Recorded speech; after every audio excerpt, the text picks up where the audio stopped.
오늘 우리에게 주시는 하나님의 말씀은 요한복음 17장 24절에서부터 26절까지 말씀입니다.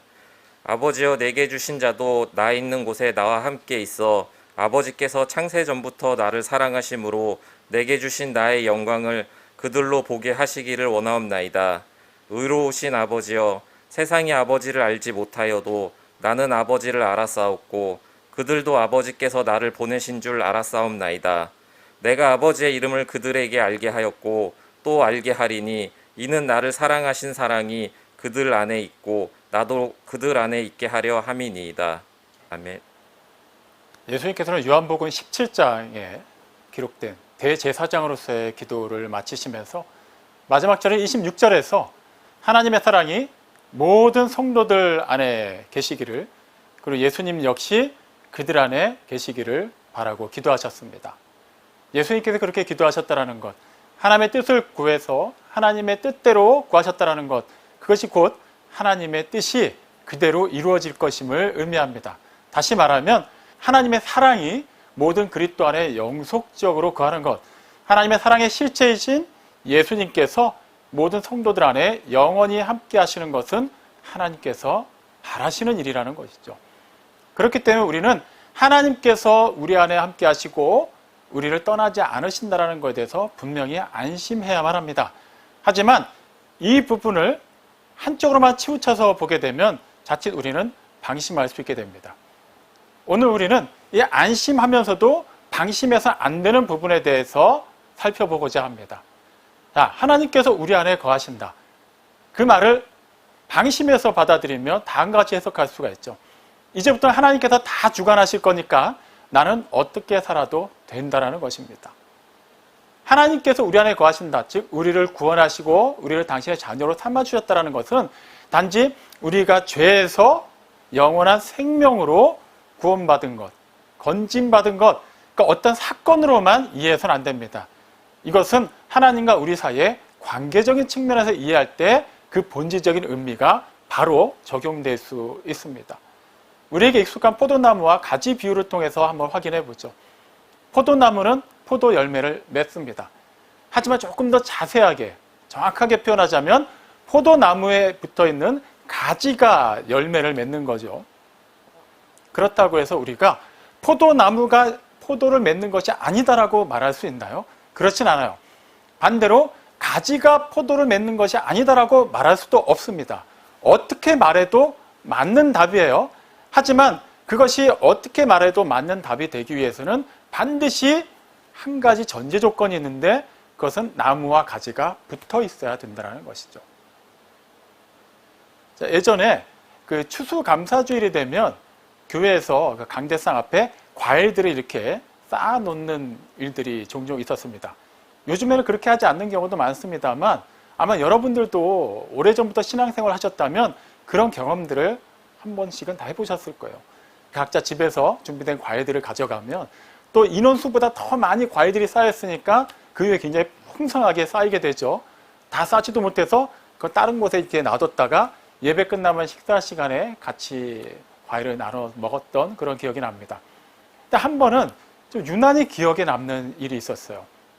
보통은 과일의 종류별로 좀 그 크기가 작은 거는 여러 개를 놓고 막 이렇게 세팅을 하는데요. 언젠가는 추수감사주일날 과일들이 쌓여있는데 가지에 감이 주렁주렁 매달린 상태에 그 채로 올려져 있는 거예요. 보통은 이제 감도 이제 몇 개가 이렇게 쌓여져 있었는데 그때는 좀 달랐습니다. 아마 어떤 분이 그 상태 그대로 가지고 오셨던 것 같아요. 굉장히 풍성해 보이고 보기도 좋았습니다. 자, 예배 마치고 나서 이제 식사 시간에 또 과일을 나눠서 먹고 또 남은 거는 이제 성도분들이 다 이렇게 나눠서 가져가시는데 한 권사님이 그 가지에 감이 여러 개 달린 거를 이제 가져가시겠다라는 거예요. 뭐 특별히 반대할 이유는 없었죠. 근데 그분이 가져가시면서 그렇게 얘기하시는 거예요. 야, 이거 달아놓으면 되게 이쁘겠다. 그 집에 가서 어딘가에 이제 걸어 놓겠다라는 얘기겠죠. 정말 보기가 이뻤어요. 그리고 그 다음 주일날 제가 그 권사님한테 한번 여쭤봤습니다. 권사님, 아직도 그 감 달린 가지 집에 걸려 있어요? 그 권사님이 이렇게 대답하시는 거예요. 아니, 다 먹었지? 그런데 권사님의 그 대답에 대해서 어느 누구도 이상하게 여기지 않았습니다. 왜 그랬을까요? 당연한 거기 때문이에요. 그 감나무 가지에 감이 여러 개 달려있다고 해서 그것은 관상용으로만 존재하는 것은 아니죠. 결과적으로 감은 따서 먹어야만 합니다. 그렇지 않으면 썩기 때문이에요. 근데 만약에 그 가지가 감나무에 붙어 있는 거였다면 그 감을 따먹고 가지를 버렸을까요? 그렇지 않았을 거예요. 그대로 내버려 두면 또 그 가지에서는 감이 열릴 겁니다. 하지만 그 가지는 이미 감나무에서 떨어져 나온 거예요. 더 이상 생명이 없습니다. 감나무에게서 그런 영양분, 수분을 받을 수가 없기 때문에 시간이 지나면 말라서 비틀어지고 썩어서 없어지게 될 거예요. 굳이 걸어둘 필요가 없겠죠. 마찬가지예요. 우리가 하나님께서 우리 안에 거하심으로 말미암아 우리에게서 성령의 열매가 맺히는 것은 우리 스스로 맺는 것이 아니라 하나님께서 우리 안에 거하시고 우리가 하나님 안에 거하는 상호 내조하는 관계 속에 있을 때 온전해지는 것이죠. 이것은 우리에게만 적용되는 것이 아닙니다. 하나님 입장에서도 마찬가지예요. 오해하시면 안 되는 게 하나님의 능력이 짧다라는 게 아니라는 것을 먼저 말씀드립니다. 자, 다시 포도나무의 비유로 한번 돌아가 보죠. 자, 가지가 떨어져 나갔어요. 그러면 다른 가지들을 통해서 그 포도나무는 계속해서 포도 열매를 맺을 겁니다. 하지만 떨어져 나간 가지에 대해서는 더 이상 영향력을 행사할 수 없겠죠. 마찬가지예요. 하나님께서 우리 안에 거하신다고 해서 하나님의 의지, 하나님의 그 행하심으로만 우리의 모든 것이 이루어지는 것은 아닙니다. 우리도 하나님과 함께 연합하여서 하나님께서 행하시는 그 일에 동참할 때 비로소 하나님께서 우리를 통해서 이루시고자 하는 일이 온전해질 수 있는 것이죠. 이것은 비단 하나님께서 어떤 일을 하신다, 우리 안에 거하시면서 어떠한 역사를 이루신다라는 측면에서만 볼 것이 아니라 하나님께서 행하신 그 구원의 그 전방에 걸쳐서도 동일하게 적용된다는 것을 알아야만 합니다. 이것을 조금 더 구체적으로 이해하기 위해서 우리는 갈라디아서 2장 20절 말씀을 살펴보고자 합니다. 그 전반부에서 바울이 이렇게 고백하죠. 내가 그리스도와 함께 십자가에 못 박혔나니 그런즉 이제는 내가 산 것이 아니요 오직 내 안에 그리스도께서 사시는 것이라. 자, 이 내용만을 떼놓고 보면 바울이 고백하는 것은 이렇게 해석이 가능해요. 나는 지금 그리스도를 믿기 전이나 후나 똑같이 지금 나의 이 몸을 가지고 생각을 가지고 언어를 구사하며 살고 있지만 이제는 전과 다르게 내 안에 살아계신 그리스도께서 사시는 것이다. 그러므로 나의 모든 삶은 그리스도의 그 삶을, 그리스도의 그 모든 빛과 생명을 나타내는 것이다라고 이해할 수 있어요. 틀린 말은 아닙니다. 근데 이 부분에서 우리는 안심을 해야 되는데도 불구하고 방심하기 때문에 문제가 될 수 있어요. 다시 말하면 그리스도께서 내 안에 사시니까 내가 지금 사는 모든 삶은 다 그리스도의 뜻대로 사라지고 있다는 것이죠. 이미 앞서 말씀드렸죠. 이것은 하나님과 우리 사이의 관계를 생각하지 않았기 때문에 생각할 수 있는 오류입니다. 그냥 하나님께서는 내 안에 거하시면서 그분이 하실 일을 하고 나는 나대로 내가 원하는 삶을 살고 어쨌든 나를 구원하신 그 사건에 대해서만큼은 변하지 않기 때문이라고 생각하기 때문이에요. 맞는 말인가요? 그렇지 않죠. 바울은 갈라디아서 2장 20절 말씀을 여기서만 그치지 않습니다. 그 후반절에는 이렇게 기록하죠. 이제는 내가 사는 것이 아니요 내 안에 계신 그리스도께서 사시는 것인데 그것을 어떻게 표현할까요? 그는 이제 내가 사는 것은 나를 사랑하사 나를 위하여 자기 자신을 버리신 하나님의 아들을 믿는 믿음 안에서 사는 것이라. 좀 전에 뭐라고 얘기했어요? 처음에는 내 안에 그리스도께서 사시는 것이다라고 얘기했지만 그 뒤에는 이제 내가 사는 것은 그 하나님의 아들 그리스도를 믿는 믿음 안에서 사는 것이다. 결론은 뭐 어떻게 끝납니까? 내가 사는 것이다라고 얘기해요. 그럼 어떻게 산다는 것인가요? 그의 안에 계시는 그리스도께서 역사하시는 그리스도께서 인도하신 그 삶을 바울이 살아내고 있다는 거예요. 이것을 조금 더 쉽게 이해하기 위해서 우리는 구원이 어떻게 예수님께서 이루신 그 구원의 역사가 어떻게 우리의 삶에 영향을 미치고 그 삶이 어떻게 우리의 삶을 이끌어 가는지를 다시 한번 순차적으로 살펴보겠습니다. 로마서 10장 4절 말씀을 보면 예수님께서 모든 믿는 사람들을 의롭다 하게 하시기 위해서 율법의 마침이 되셨다고 기록되어 있어요. 자, 예수님께서 율법의 마침이 되셨다. 율법을 완성하셨다라는 의미죠. 그것은 예수님 개인적인 사건으로만 간주하면은 예수님께서 하신 거예요. 예수님께서 완전하게 율법을 이루셨어요. 완성하셨어요. 하나님의 아들이시니까 당연한 일이죠. 근데 그건 예수님하고만 상관된 일이죠. 그게 우리와 무슨 상관이죠? 네, 이게 바로 예수님께서 요한복음 17장 26절에서 기도하신 그 내용이에요. 그리고 사도 바울이 고백한 갈라디아서 2장 20절 말씀 그 내용입니다. 예수님께서 우리 안에 거하심으로 말미암아 또한 우리가 그분 안에 거함으로 상호 내주하는 관계로 말미암아 예수님께서 율법을 마치신 그 효과가 우리에게도 그대로 미쳤다라는 거예요. 원래 자연인 상태에서의 우리는 다 죄인이었어요. 그렇기 때문에 우리는 스스로 그 죄의 문제를 해결할 수도 없고 그 죄의 결과인 영원한 형벌을, 영원한 죽음을 면할 수가 없었습니다. 그런데 어떻게 우리가 그 문제를 해결할 수 있었죠? 우리가 해결한 것이 아니라 하나님께서 해결해 주셨죠. 아무 죄가 없는 당신의 독생자를 우리와 똑같은 사람의 몸으로 세상에 보내주셨어요. 그리고 우리가 마땅히 담당해야 되는 그 영원한 그 형벌, 그 영원한 죽음을 하나님의 아들이신 예수 그리스도께서 다 짊어지셨습니다. 그리고 그 보혈의 공로를 믿는 모든 자들로 하여금 의롭다고 하셨어요. 예수님께서 우리 안에 거하시고 우리가 예수님 안에 거함으로 말미암아 예수님께서 완성하신 그 율법이 우리에게는 더 이상 영향을 끼칠 수 없게 되었다라는 거예요. 쉽게 말하면 이런 거죠. 요즘에는 어떤지 모르겠습니다만 예전에는 좀 늦은 시간에 일반적인 대중교통이 끊긴 시간에 택시를 탈 때는 그게 여간 어려운 일이 아니었죠. 보통 이렇게 사람이 많이 모여있는 지역에서는 거기 있는 사람들 숫자보다 택시 숫자가 적었기 때문에 보통 그때는 합승하는 경우가 종종 있었어요. 그래서 만약에 어느 방향을 간다고 택시기사한테 얘기했는데 마침 내가 첫 번째 손님이면 그냥 그렇게 타고 가다가 그냥 사람들이 보일 때마다 택시기사분이 서서 물어보죠. 어디 가세요? 그래서 비슷한 방면이다 싶으면은 일단 태우고 봅니다. 조금 돌아가더라도 그렇게 최대한 많이 태워서 가요. 미터기는 계속 올라가죠. 그러면 요금을 어떻게 냅니까? 만약에 3명이 타고 있다고 가정해보면 최종 금액에서 그 3명치에 해당하는 3분의 1씩 나눠서 내나요? 그렇지 않았어요. 합승했을 경우에는 각자 원래 그냥 나온 그 금액대로 냈습니다. 그런데 처음부터 3사람이 탔고 그 3사람이 같은 일행이라고 하면은 어떻게 될까요?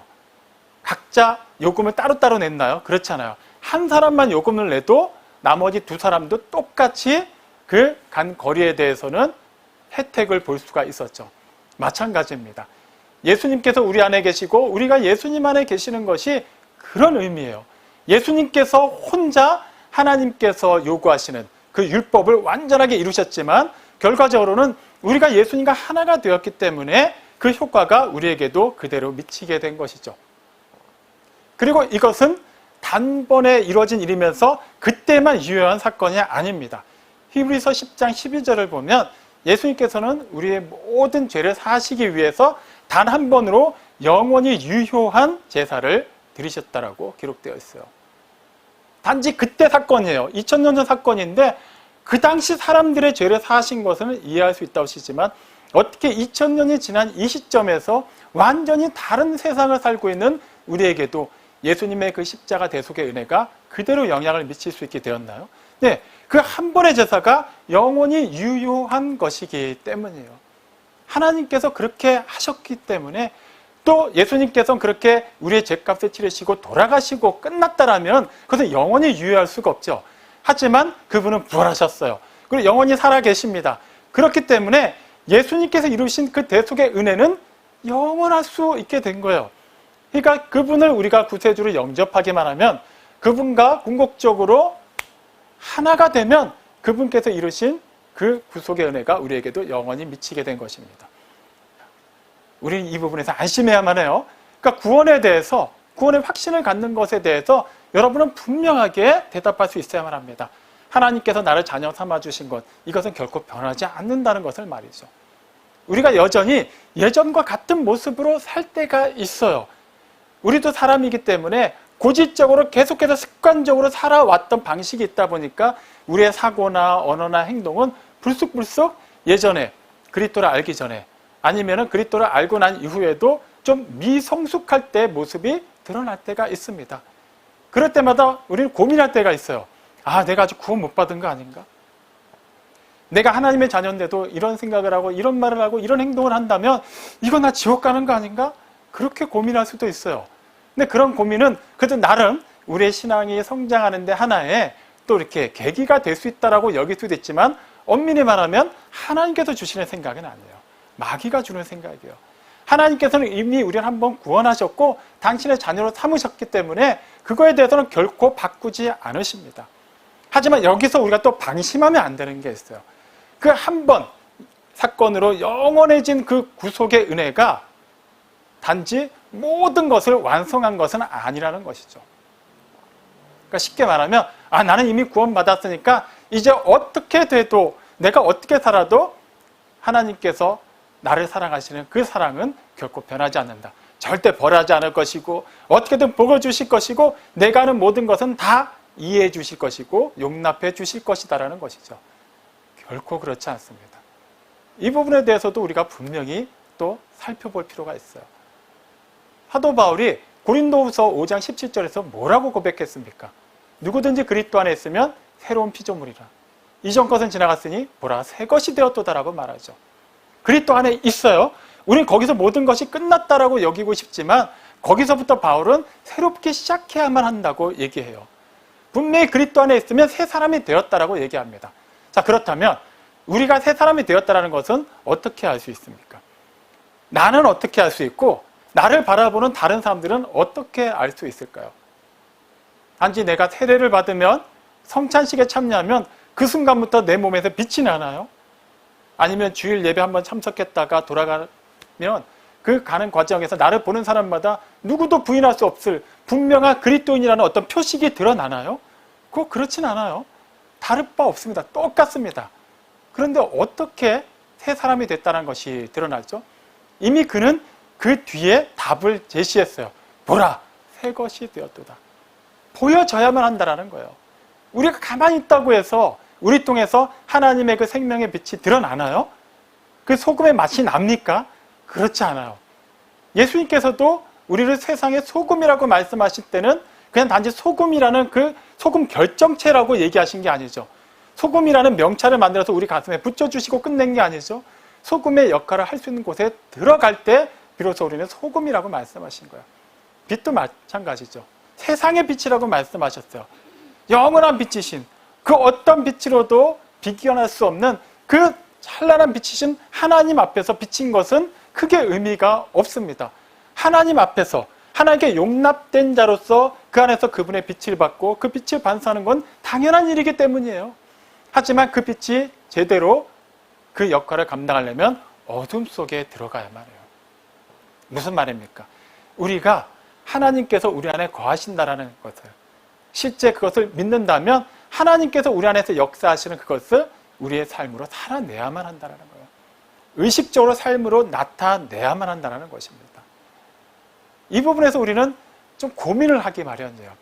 그냥 나는 믿었으니까 예수님을 나의 구세주로 믿으니까 그걸로 그냥 다 마침표 찍읍시다. 뭘 더 하려고 해요? 그냥 그거는 뭔가 율법적인 거 아닌가요? 행위를 앞세움으로 말미암아 하나님께서 우리에게 요구하시는 그 믿음을 가볍게 여기는 거 아닙니까? 뭔가 되게 그럴듯하게 얘기를 하려고 해요. 하지만 그것은 결코 성경이 말하는 구원을 온전히 이해한 것이라 말할 수 없습니다. 우리는 이것을 조금 더 쉽게 이해하기 위해서 빌립보서 2장 12절 말씀을 참고해 볼 필요가 있습니다. 바울이 빌립보 교인들에게 얘기하죠. 너희가 전에 나 있을 때뿐만 아니라 지금 더욱 나 없을 때에도 항상 복종하여 두렵고 떨림으로 너희 구원을 이루라 라고 말해요. 빌립보 교회가 어떤 교회입니까? 자, 바울과 실라가 2차 전도 여행할 때 세운 교회예요. 원래 이제 소아시아 지방, 지금으로 치면 이제 터키라고 생각하시면 됩니다. 거기서 사역을 했던 바울이 드디어 유럽으로 진출해서 처음으로 간 곳이 빌립보 지방입니다. 거기서 많은 고초가 있었어요. 고난이 있었고 옥에 갇히기도 하고 매일 맞기도 하고 그런데도 포기하지 않고 복음을 전했어요. 그리고 거기서 첫 번째 회심자가 누구였죠? 자주색 옷감 장사였던 루디아였어요. 그녀가 첫 번째 회심자가 되고 그녀의 집에서 또 다른 회심한 사람들이 모이기 시작하면서 유럽의 첫 번째 교회인 빌립보 교회가 생겨나게 됐죠. 그만큼 빌립보 교회는 바울에게 굉장히 의미가 있는 교회라 할 수 있어요. 근데 지금 바울이 빌립보 교회를 향해서 편지를 쓸 때 바울은 로마 감옥에 갇혀 있을 때입니다. 예전처럼 자유롭게 빌립보 교인들에게 가서 말씀을 가르칠 수 없을 때였어요. 그런데 너희가 나 있을 때뿐만 아니라 더욱 지금 나 없을 때에도 항상 복종하라 라고 말한 것을 볼 때 아마도 바울이 없는 그때 빌립보 교회 안에는 예전과 같은 그런 신앙적인 열정이 많이 식었던 게 아닌가 싶습니다. 그들 가운데 이렇게 얘기하는 사람들도 있었던 것 같아요. 바울이 다시 돌아와서 우리에게 하나님의 말씀을 가르치기만 한다면 우리는 예전처럼 더욱더 뜨겁게 신앙생활 있을 것이다 라고 말했던 것 같아요. 그래서 바울이 얘기합니다. 내가 있을 때나 없을 때나 그것은 중요하지 않다. 너희는 항상 복종해라. 하나님의 말씀대로 살아라 라고 얘기하는 거예요. 정말 그들이 바울을 통해서 하나님의 말씀을 온전히 받아들였다면 바울이 그곳에 있으나 없으나는 중요한 것이 아니죠. 네, 오직 그들의 핵심은 주 예수 그리스도이기 때문입니다. 우리에게도 그들을 적용할 수 있어요. 그냥 유명한 교회, 유명한 목회자가 설교하는 교회에 다닌다고 해서 그것이 우리의 신앙을 대변해 주는 것은 아닙니다. 그거는 그거대로 있는 거고 우리는 우리대로 분명히 하나님께서 인정하실 만한, 하나님을 기쁘시게 해드릴 만한 믿음의 사람들이 되어야만 하겠죠. 자, 그런데 이제 바울이 얘기하는 것의 핵심은 여기에 있지 않습니다. 그 다음 구절이죠. 네, 두렵고 떨림으로 너희 구원을 이루라. 좀 의아하죠? 너희 구원을 이루라? 이 말은 마치 아직 구원을 받지 못했으니까 너희가 어떤 행위를 수반해서 구원을 완벽하게 이루라라고 말하는 것처럼 들릴 수 있어요. 만약에 이게 전혀 예수를 알지 못하는 사람들에게 한 말이라면 그렇게 해석이 가능합니다. 하지만 지금 바울이 지금 이 말을 누구에게 하고 있죠? 빌립보 교회에 있는 성도들에게 하고 있어요. 그들은 이미 구원받은 자들이에요. 하나님의 성도로 부름받은 자들입니다. 그런데 그들에게 왜 구원을 이루라고 얘기했을까요? 이미 구원받은 자로서 이미 받은 그 구원을 이루라는 거예요. 이건 또 무슨 말일까요? 이미 하나님께서 우리를 구원하셨는데 우리가 더 해야 될 게 뭐가 있는가라고 생각할 수 있어요. 이 부분에 대해서도 우리는 조금 더 깊이 들어가서 이해해 볼 필요가 있습니다. 우리가 이미 구원을 받았다라고 하는 것은 이미 앞서 말씀드린 것처럼 하나님께서 우리의 죄가 없다고 인정하셨다라는 거예요. 우리는 보통 구원을 여기까지만 생각하려고 하는 경향이 있어요. 하나님이 내 죄를 사해 주셨다. 나는 이제 하나님의 자녀가 되었다. 나는 천국에 간다. 맞아요. 하지만 구원의 요소는 그것만으로 그치지 않습니다. 우리가 보통 칭의라고 하는 것. 자, 많이 들어보셨죠? 성경에는 칭의라는 단어가 나오지 않습니다만 성경을 보다 보면 그 칭의에 대해서 많은 구절들이 대변하고 있죠. 쉽게 말하면 이거예요. 의롭다고 간주하는 거예요. 원래 우리는 의로운 존재들이 아니었어요. 죄인이었죠. 죄와 허물로 죽어있는 자들이었습니다. 불의한 자들이었어요. 하나님께 심판을 받아 마땅한, 전혀 하나님으로부터 자비를 받을 수 없는 존재들이었습니다. 그런데 예수님께서 아무 죄가 없으신 하나님의 아들께서 우리의 죄를 대신 짊어지시고 그 모든 문제를 해결해 주셨죠. 그리고 그 보혈의 공로를 믿는 모든 자들로 하여금 의롭다 칭함받게 하셨어요. 하나님께서 그렇게 인정해 주신 거예요. 그냥 우리가 원래 의롭기 때문에 의롭다고 인정하신 것이 아니라 원래 우리는 허물과 죄로 죽어있는 존재들이었는데 예수님께서 우리를 대신해서 하나님께서 요구하시는 그 율법을 완성하셨기 때문에 율법의 마침이 되어주셨기 때문에 하나님께서는 그 당신의 아들의 그 완전히 이룬 그 모든 구속사를 보시고 우리를 의롭다고 인정해 주신 거예요. 이게 칭의예요. 하지만 여기서 구원은 끝나지 않습니다. 이제 구원받은 자로서 거룩하신 하나님의 자녀로서 그분을 닮아가는, 그러니까 우리의 그 예전에 어둠 가운데 생하던 그 여러 가지 죄된 속성과 삶이 하나님의 그 거룩한 성품과 삶을 닮아가는 과정이 진행되게 됩니다. 이것을 성화라고 얘기하죠. 거룩하게 되어간다는 것이요. 여기서 끝나지 않습니다. 이 성화가 궁극적으로 계속해서 점진적으로 이어져서 그 마지막 최종 단계인 영화에 이르게 되는 것이죠. 이렇듯 구원은 단지 그냥 내가 예수 믿고 구원받았다 이것으로 끝나는 것이 아니라 그 칭의와 성화와 영화가 점진적으로 과거, 현재, 미래가 하나가 되어서 완전하게 이루어지는 것, 이것이 바로 성경이 말하는 구원입니다. 우리는 이미 임한 하나님의 나라에 살고 있어요. 하지만 여전히 우리가 속해 있는 이 세상은 완전하지가 않죠. 그 완전하신 하나님의 나라를 향해서, 아직은 그 나라를 향해서 우리는 계속해서 하나님을 닮아가며 살아갑니다. 그러니까 이 과정 가운데 있는 것, 지금 우리가 이 시간을 살고 있죠. 지금 사도 바울이 말하는 두렵고 떨림으로 너희 구원을 이루라는 것이 바로 이 성화를 얘기하는 거예요. 너희는 구원받았으니까 거기서 만족해서는 안 된다는 거예요. 결과적으로 그들이 구원받기 위해서 어떤 일이 있었나요? 1차적으로는 바울이 그곳에 가서 복음을 전했죠. 하지만 바울이 그곳에 가서 복음을 전하기 전에 바울은 또한 어떤 사람이었습니까? 그는 본래 율법을 지키려고 굉장히 애를 썼던 사람이에요. 율법을 열심히 지켜서 하나님을 기쁘시게 해드리려고 애썼던 사람이라는 거 우리는 잘 알고 있죠. 그런데 그가 성공했습니까? 아니에요. 실패했습니다. 바울이라서 실패한 건가요? 그렇지 않아요. 바울뿐만 아니라 이 세상 누구도 실패할 수밖에 없습니다. 로마서 3장 20절이 그거에 대해서 분명하게 답을 제시하죠. 누구든지 율법의 행위로는 하나님 앞에서 의롭다 여김받을 사람이 아무도 없다고 얘기해요. 율법은 단지 우리의 죄를 드러낼 뿐이다. 맞습니다. 율법을 완전하게 지키면 하나님께서 의롭다고 인정하십니다. 하지만 우리는 어느 누구도 하나님께서 요구하시는 그 수준에 이룰 수가 없어요. 우리는 다 실패할 수밖에 없습니다. 그런데 어떻게 바울이 율법에 대해서 죽고 하나님께 대해서 살 수 있게 되었을까요? 우리가 앞서 살펴본 갈라디아서 2장 20절 말씀을 하기 전에 바울은 앞서 19절에서 나는 율법에 대하여 죽고 하나님에 대하여 살았다라고 얘기해요. 기존에는 어떻게든 율법에 대하여 살아있으려고 했는데 그는 그렇게 하지 못했어요. 그런데도 불구하고 어떻게 하나님에 대하여 살 수 있게 되었습니까? 네. 하나님께서 당신의 아들을 통해서 다 이루어주셨기 때문이에요. 그리고 그 아들 안에 바울을 불러주셨어요. 그리고 그 바울 안에 그 아들이 함께 거하시기 때문에 마찬가지로 우리도 하나님께서 당신의 자녀로 삼아주셨고 하나님께서 우리 안에 내주하심으로 말미암아 하나님께서 이루신 그 모든 의가 우리 안에 충만하게 되었어요. 그래서 로마서 6장 12절이 다음과 같이 얘기합니다. 너희는 죄에 대하여는 죽은 자로 그리스도 예수 안에서 하나님께 대하여는 산 자로 여길지어다.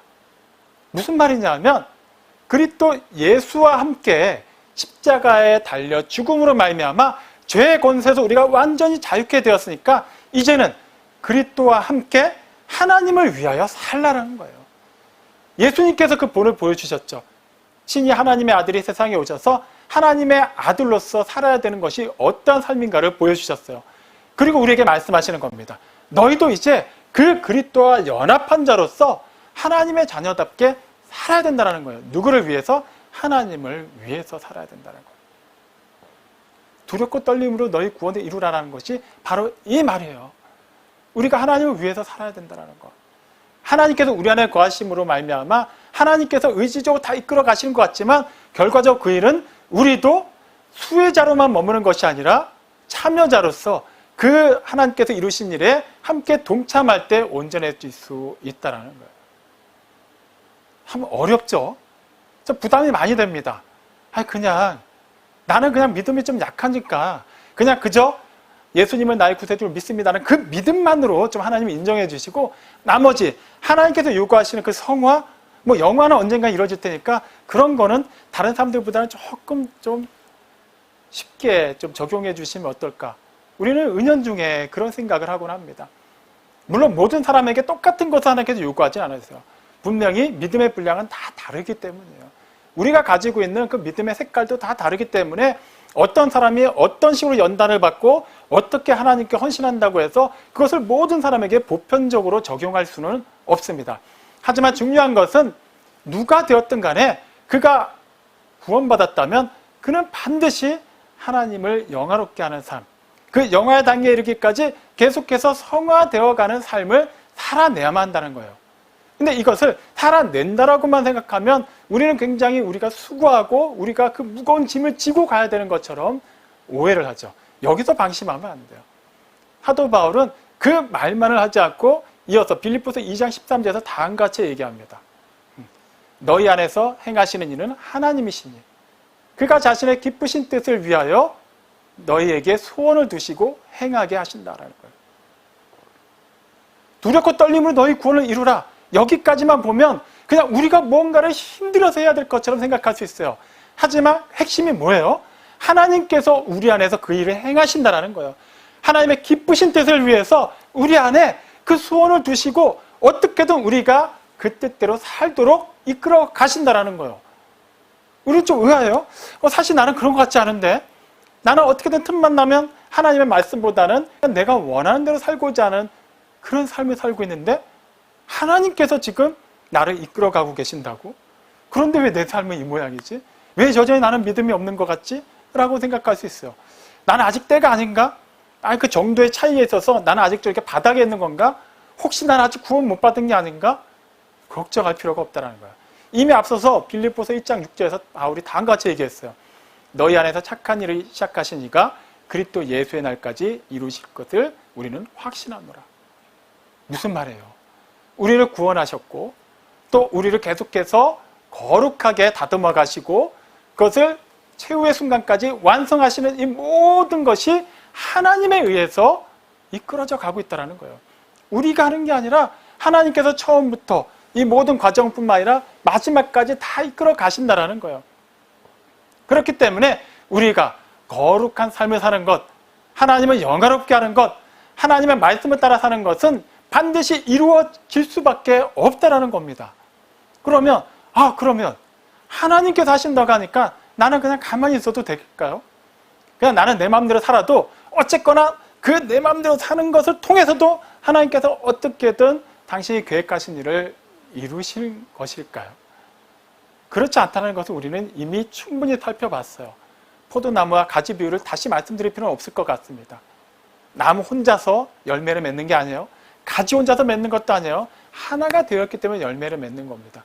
마찬가지로 하나님께서는 분명히 우리 안에서 살아 역사하시고 하나님께서 계획하신 일을 우리를 통해서 이루어 가시지만 그것은 반드시 우리의 전인격을 통해서 이루어 가신다는 거예요. 우리는 가만히 있고 우리가 원하는 삶을 사는데 하나님께서 하나님대로 초자연적인 어떤 다른 방법으로 우리는 죄를 짓고 살아도 그냥 그대로 내버려 두시고 하나님은 의로운 일을 행하신다는 것이 아니라 하나님께서는 우리를 의로운 삶으로 이끌어 가시면서 하나님의 그 의를 세상에 나타내신다는 거예요. 로마서 8장 32절이 말합니다. 우리 모든 사람을 위하여 자기 아들을 아끼지 아니하시고 내주시니까 어떻게 그 아들과 함께 우리 모두를 위하여 모든 것을 주시지 않겠느냐고 말이죠. 자, 하나님께서 우리를 사랑하셔서 우리를 구원하시려고 당신의 하나뿐인 아들, 아무 죄가 없는 그 아들을 내어주셨어요. 속죄 제물로 내어주셨습니다. 아들 아예 버리신 거예요. 그렇게까지 우리를 사랑하신다면 그 하나님께서 우리에게 주신 모든 것을 주시지 않겠습니까? 여기서 방심하면 어떻게 되는 거야? 아, 내가 바라는 모든 것을 구하기만 하면 다 주시겠구나. 그게 아니죠. 우리에게 분명히 필요한 것은, 우리에게 가장 필요한 분은 예수님이지만 우리는 그걸 알지 못하는 자들이었어요. 근데 하나님께서 그걸 하셨어요. 우리로 하여금 우리의 죄성을 깨닫게 하셨고 우리가 그 죄의 문제를 해결하기 위해서는 오직 하나님만이 하신 그 일이 우리에게 성취되어야만 한다는 것을 믿어지도록 하셨어요. 하나님이 하셨어요. 그렇기 때문에 하나님이 우리에게 모든 것을 주신다면 무엇을 주시겠습니까? 네, 우리를 위한 것을 주시지 않겠어요? 하나님께서 우리에게 말씀을 주신다면 그 말씀대로 살라는 것이 우리에게 그런 막 무거운 짐을 지우고 율법을 주시고 그 말씀대로 안 살면 벌을 주시기 위해서 주시는 말씀일까요? 아니면 우리가 잘 되기를 바라고 우리가 하나님의 자녀답게 이 세상에서 그 정체성에 맞게 살 수 있도록 그 원동력이 되고 능력이 되는 말씀을 주시는 것일까요? 당연히 후자이겠죠. 우리는 하나님의 말씀을 따른다는 것을 굉장히 어렵고 부담스럽게 여기지만 실제 그것은 결코 그렇지 않습니다. 하나님은 우리를 사랑하시기 때문에 반드시 우리를 통해서 우리 안에서 이루시고자 하는 그 뜻을 알려주신 것이기 때문에 그 일은 이루어질 수밖에 없어요. 다시 말하면 하나님께서 이루시고자 하는 그 일에 우리를 동참시키신 거예요. 하나님의 자녀이기 때문에 이방인들, 이교도들, 종들에게는 굳이 그렇게까지 동참시킬 이유가 없습니다. 그냥 그 주인의 이익만을 위해서 존재하거나 아니면 전혀 상관없는 사람들이기 때문이에요. 하지만 아들은, 딸은, 자녀는 얘기가 다르죠. 그 아버지가 누리는 그 모든 복이 그 자녀들의 것이기도 하기 때문에 당연히 아버지가 하고자 하는 그 일에 자녀들도 동참을 시키기 마련입니다. 하나님께서 우리 안에 계시면서 하나님께서 계획하신 그 일을 이루신다는 것은 이렇듯 우리가 그냥 가만히 기도만 하면 믿습니다 하고 고백하기만 하면 알아서 하나님이 하신다는 것이 아니라 하나님께서 계획하신 그 일에 우리도 기꺼이 순종하고 따름으로 말미암아 그렇게 두렵고 떨림으로 구원을 이루어감으로 말미암아 성취된다는 것을 우리는 분명히 알아야만 해요. 마태복음 4장 초반부에 보면 예수님께서 광야에서 40일 동안 금식하시고 난 뒤에 마귀에게 시험 당하시는 내용이 기록되어 있죠. 굉장히 배가 고프셨겠죠. 목이 마르신 상태에서 마귀가 첫 번째 무엇을 가지고 시험하나? 여기 돌들이 많지 않느냐? 이걸 가지고 한번 떡으로 바꿔봐라. 너 하나님의 아들이니까 충분히 할 수 있지 않느냐? 예수님께서 어떻게 반응하십니까? 신명기 8장 3절 말씀을 인용하시죠. 사람이 떡으로만 살 것이 아니라 하나님의 입으로부터 나오는 모든 말씀으로 살 것이다. 여기서 말하는 사람은 어떤 사람입니까? 먼저 사람의 몸을 입으신 하나님의 아들이시죠. 그리고 또 누구를 가리키는 거예요? 네, 하나님의 자녀가 된 모든 사람들, 모든 성도들을 가리켜 얘기하는 거예요. 우리가 사는 것은 물론 우리의 몸이 살기 위해서는 육체의 양식을 먹어야만 하지만 궁극적으로 우리는 영혼을 사는 존재들이기 때문에 영원한 생명의 양식, 곧 하나님의 말씀을 섭취해야만 한다는 거예요. 말씀을 섭취하는 이유가 무엇입니까? 단지 말씀을 듣고 말씀을 읽는 것만을 의미하는 것인가요? 그게 궁극적인 목적인가요? 그렇지 않죠. 우리가 음식을 먹는 것과 똑같은 거예요. 살기 위해서, 살아있는 동안 우리가 활동하기 위해서 그 에너지원을 섭취하는 것이죠. 마찬가지예요. 하나님의 자녀로 그 임의에서 아직으로 연결되는 그 과정에서 우리의 사명을 감당하기 위해서 우리는 영의 양식을 섭취해야만 해요. 하나님의 말씀으로 말미암아서만 우리는 살 수 있습니다. 그 말씀을 섭취했으니 이제는 어떻게 해야 되겠습니까? 그 말씀이 우리의 삶을 통해 나타나야만 한다는 거예요. 우리에게 주어진 이 기록된 성경, 하나님의 말씀입니다. 근데 그 말씀이 진공 상태에서 어떤 사건도 없이 말씀만이 다 기록되어 있나요? 그렇지 않아요.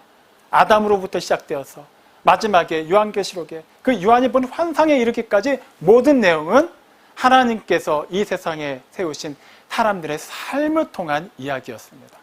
그들의 삶을 통해서 하나님께서 말씀하셨고 그들의 삶을 통해서 우리가 어떠한 상태에 있는가를 깨닫게 하셨고 그들의 삶을 변화시켜 주심으로 말미암아 하나님께서 우리를 얼마나 사랑하시고 어떻게 당신의 소유로 삼으셨는지를 알려주신 거예요. 누군가가 그렇게 했기 때문에 지금까지 이 교회가 있게 되었고 오늘날 우리가 있게 된 거예요. 빌립보 교회 바울이 있었어요. 바울은 또 누가 있었습니까? 아나니아가 기도했지만 또 아나니아는 누가 있었을까요? 계속해서 근원을 파고 올라가다 보면 하나님으로부터 시작이 됩니다. 그 하나님이 지금 우리 안에 계시다면 우리는 당연히 여전히 하나님을 모르는 하지만 반드시 하나님의 그 구속의 은혜를 알아야만 하는 사람들에게 어떻게 그 은혜를 전할 수 있겠습니까? 네, 하나님께서 우리 안에 역사하시고 우리가 그분의 그 역사하심에 동참하여서 그분의 말씀을 삶으로 살아내고 그 삶을 나타낼 때 비로소 하나님의 그 구속의 은혜가 세상을 향해 뻗어나가게 될 것입니다. 사랑하는 성도 여러분, 그리스도 예수를 믿는 그 믿음 안에서 산다는 것은 단지 입술로만 시인하고 내가 그냥 확신을 가지는 것으로 끝나는 것이 아니라는 것을 명심하시기 바랍니다. 하나님께서 우리 안에서 또 우리가 하나님 안에서 그렇게 하나가 되어서 유기적으로 하나님의 역사가 나타날 때, 즉 하나님의 그 뜻하신 바가 우리의 전인격을 통해서 삶으로 나타날 때 그것이 이미와 아직 사이에 그 간격을 맺고 나간다는 것을 분명히 기억하십시오. 그렇게 두렵고 떨림으로 구원을 이루어가시고 그렇게 하나님께서 하시고자 하시는 일에 항상 복종하고 기쁨으로 동참하여서 하나님의 크신 뜻을 이루는 복의 통로가 되십시오. 그렇게 하나님의 걸작품으로 하나님을 기쁘게 해드리는 믿음의 사람으로 주어진 모든 순간을 살아내는 포에마 우리교회 모든 성도들이 다 되시기를 주님의 이름으로 축원합니다. 아멘.